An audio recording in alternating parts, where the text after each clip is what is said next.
प्रिय दर्शकों, नमस्कार। एक बार फिर से उपस्थित हूं आप सबके सामने गुरुवार के कार्यक्रम में। देवगुरु बृहस्पति को धन का ऑनलाइन। प्रिय दर्शकों, नमस्कार। एक बार फिर से उपस्थित हूं आप सबके सामने गुरुवार के कार्यक्रम में।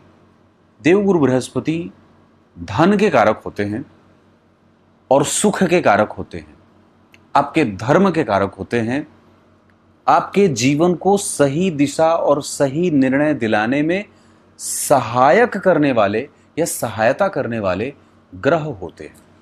जिस व्यक्ति की कुंडली में देवगुरु बृहस्पति बहुत ही व्यवस्थित हैं, उसके लग्न को देख रहे हैं, उसके लाभ को देख रहे हैं, जिस किसी भी भाव पे इनकी दृष्टि जा रही है, आप उस भाव से निश्चित रूप से काफी हद तक अच्छाई की उम्मीद कर सकते हैं।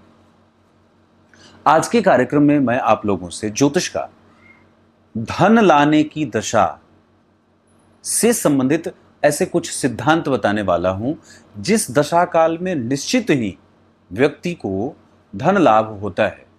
अब यह अलग बात है कि धन को देखने का दृष्टिकोण आपको कैसे आपको बताया गया है।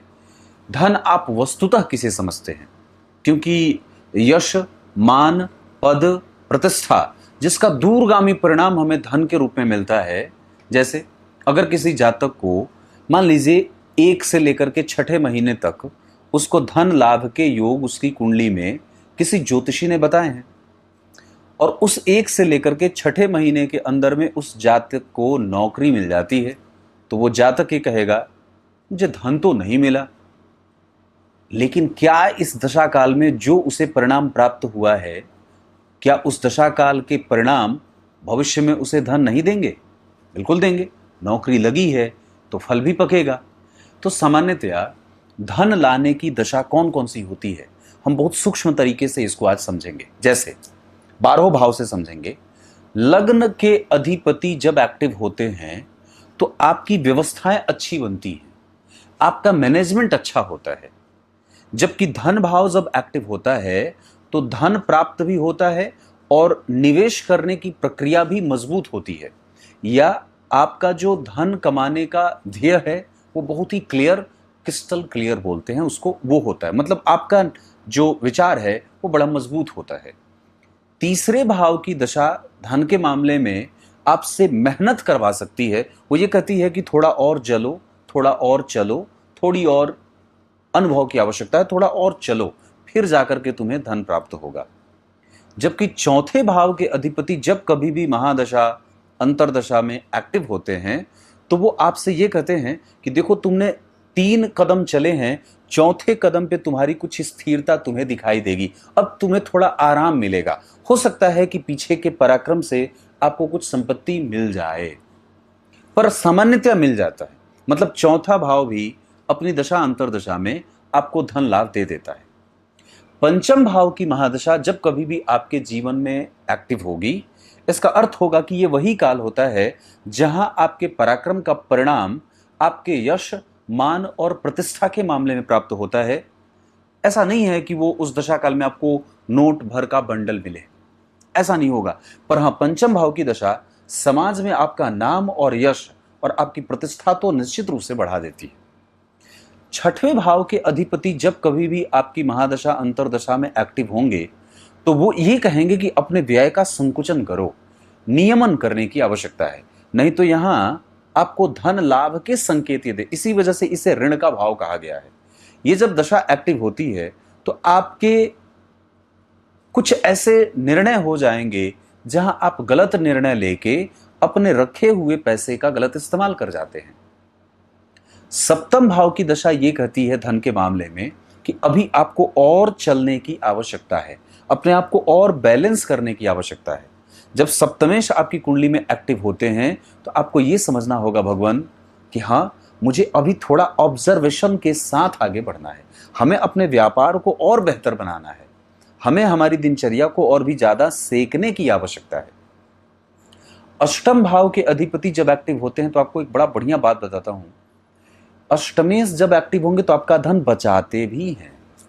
हाँ, ये मैंने बहुत नजदीक से महसूस की है, इस बात को मैंने किया है कि अष्टम भाव के जब अधिपति एक्टिव होंगे आपका पैसा बचता है। हाँ, पर हाँ, कुछ दवाइयों पे विशेषतया वो खर्च भी होता है।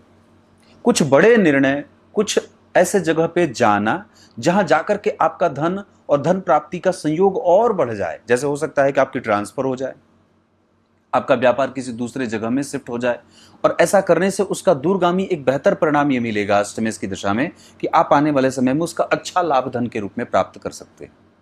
नवम भाव के अधिपति धन से ऐसा परिणाम करते हैं जैसे कि आपके धन का सही व्यय क्या है, धन का सही तरीका क्या है व्यय करने का। ऐसा कौन सा जगह है जहां आपका धन अगर खर्च होता है तो आपको शांति मिलती है, आपका सुकून बढ़ता है। वो धर्म है, वो आध्यात्म है, वो आपका दान है, वो आपका पुण्य है। तो नवम भाव के अधिपति धन लाने और धन के व्यय करने में इस तरीके से एक्टिव होते हैं और वो आपके ऊपर ऐसा प्रभाव डालते हैं कि आपका धन सही जगह पे खर्च होगा। है धन से ही संबंधित, वो भाग्य की वृद्धि भी करते हैं, उसका ना परिणाम आपको दिखेगा। धन के मामले में नहीं, आपके धन का व्यय सही जगह पे होगा।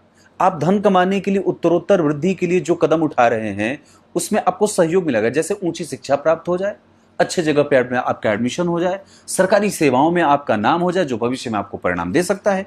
हो सकता है कि तुरंत न दे, थोड़े दिन बाद दे दे। मैं बात कर रहा था नवम भाव से संबंधित।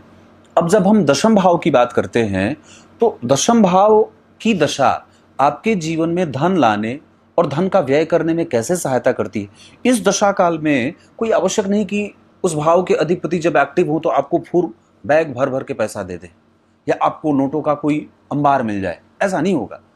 वो दशा आपको स्थिरता प्रदान करती है।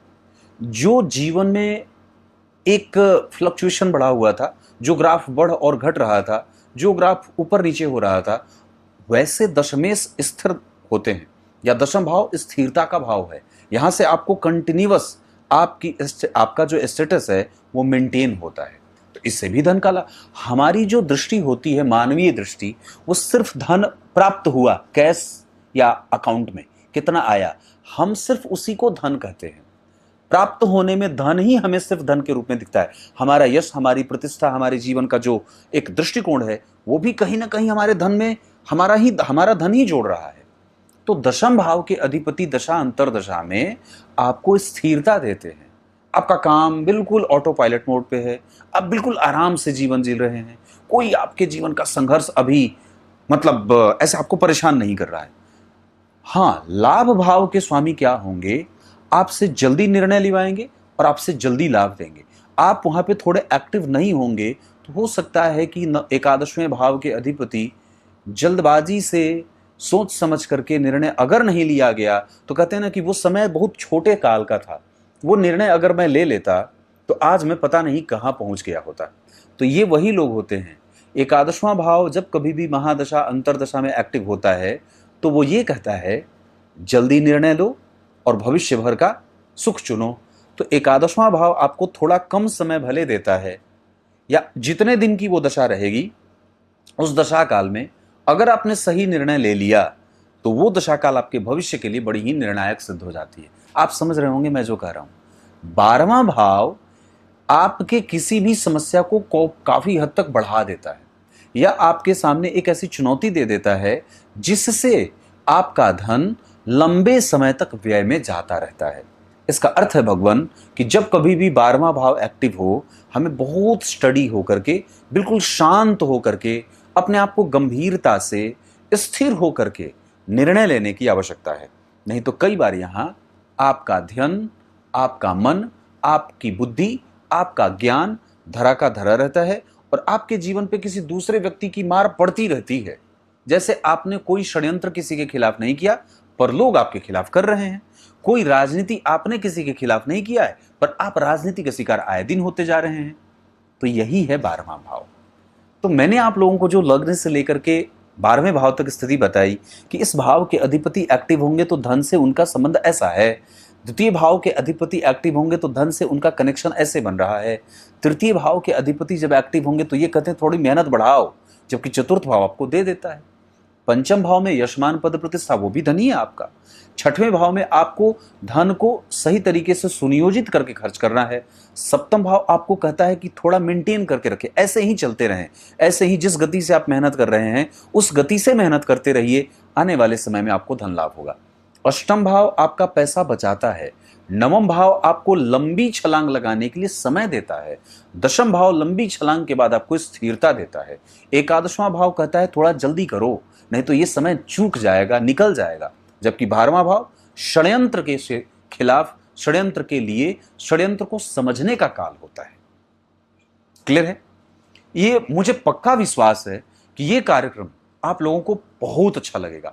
इससे आपको ये समझने में मदद मिलेगी कि चाहे लग्न से लेकर के 12वें भाव तक कोई भी ग्रह आपके किसी भी भाव के स्वामी क्यों न बनते हो, आप उसके नेचर को यहां से ऐसे समझने में आपको सहायता मिलेगी। तब तक के लिए बहुत बहुत नमस्कार।